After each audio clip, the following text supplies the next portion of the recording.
دوستو السلام علیکم۔ دنیا میں بہت سے ظالم بادشاہ گزرے ہیں۔ انہی بادشاہوں میں ایک نام خسرو پرویز کا بھی ہے۔ خسرو پرویز 570 عیسوی میں ایران میں پیدا ہوا۔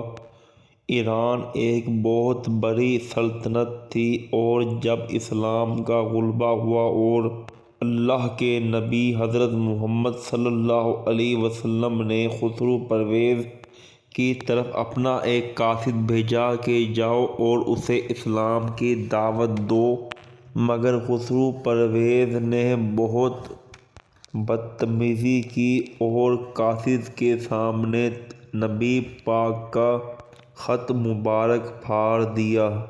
جب قاصد نے یہ آ کر نبی پاک کو بتایا تو آپ کو بہت برا لگا، اور آپ نے ایران کے فتح ہونے کی دعا کی۔ جب غزوہ خندق میں نبی پاک اپنے صحابیوں کے ساتھ خندق کھود رہے تھے تو آپ نے تمام مسلمانوں کو بشارت دی تھی کہ اللہ پاک ایران اور شام مسلمانوں کو دے گا۔